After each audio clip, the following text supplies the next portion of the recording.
Good morning. This is Colette Morris coming to you from sunny Watford in Hertfordshire for the Soul Diva Speaks radio show. And today I would like to thank the Lord above because I woke up this morning and I'm blessed. Feeling a bit throaty, got a bit of a cough, but thankful that I'm still here to experience another lovely day. So we had some slight technical hitches this morning, but I'm sorry for that. We are now back on board, and I'm sure you will love the topic that we're going to be discussing today.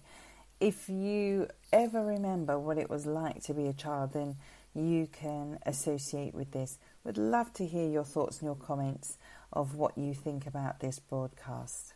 Welcome, this is Colette Morris, and today I want to challenge you to go back to what it was like when you were 5, 6, 7 years old as a child. And for me, having 2 young grandchildren, it's really exciting to watch them. It's a pleasure. I get so much happiness and joy from it. And I just love the way they think as children. And you kind of forget that as you grow up into adulthood. So when you're a child, you're carefree.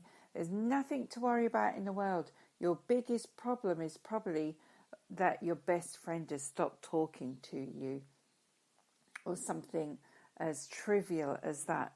Now, wouldn't it be lovely to go back to being a 5-year-old? When those things, you think about it. I observed my grandchild, and he's 4 at the end of 4.5, and he is just so persistent. When he asks for something, he does not take no for an answer. And I admire him for that, because so many of us as adults, especially for those of us who are in a job where you have a manager coming up to you, someone senior above you, or maybe you've got your own business and you're prospecting on the phone, and people come out to you and tell you, no, you can't do this, no, you can't have this, no, I don't want to join, no, it's not right for me, no, you can't have your leave, no, you can't go on holiday when you want to go on holiday. We take no, we take that rejection, and we don't persist with trying to get our way, trying to get that person to change their mind. We just accept the no. But have you noticed that a 5-year-old doesn't do that? Especially my grandson. He sings. He will sing for what he wants, and it gets into your head over and over. And for instance, he wanted to play with Play-Doh.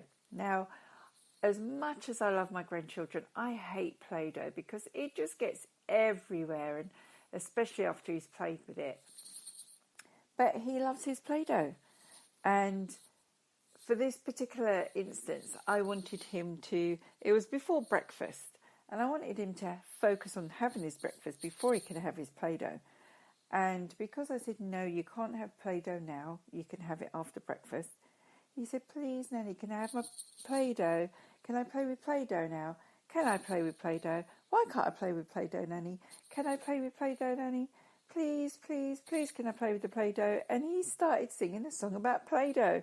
And honestly, this song really got into my head as an adult. And the no's just didn't matter. Each time I said no, he started laughing. And he was singing his little song about, please can I have my Play-Doh? When can I have my Play-Doh? Nanny, can I have my Play-Doh? Please can I have my Play-Doh? And it really got into my head.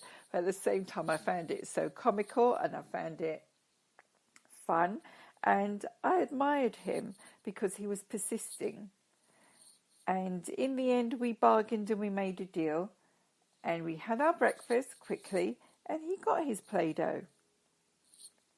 But this is it. I wish that I could be like him now. I wish that, I could focus my mind on getting what I want and being persistent on what I want, not accepting any answer but the answer that I want to hear. And so often we accept any answer, don't you find? We accept any answer except the answer we want. accept the answer we want to hear. So I am challenging you all to be like a 5-year-old. Go back to being that persistent, annoying child. Going back to not accepting a no and finding a way around to make that no into a yes.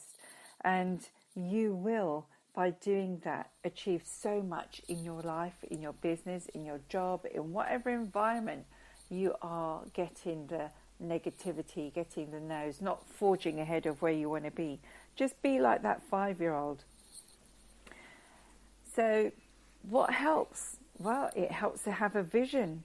And he obviously had a really strong vision in his head, because he woke up wanting to play with Play-Doh. He had Play-Doh on his mind. And he was not going to take no for an answer until he got his Play-Doh. So have a vision, have a focus, stick to that focus no matter what. And I think that's one of the best tips that I can give from observing my 4-year-old grandson. Go back to being a child. Go back to having that vision, that focus, that dream. He might have been dreaming, for all I know, about what he was going to do with the Play-Doh first thing in the morning, all the things that he's going to make, all the colours he's going to use. He was dreaming it, and he actually felt it, and he would not take no for an answer. So if you enjoyed this, I know it's kind of out of the box there thinking, but sometimes we have to be reminded and go back to where it all started in our youth, in our innocence. Thank you for taking your time out and listening with me, Colette Morris, and I'll be back again tomorrow for another show of Soul Diva Speaks, to inspire, motivate, and to help you set your intention for the day.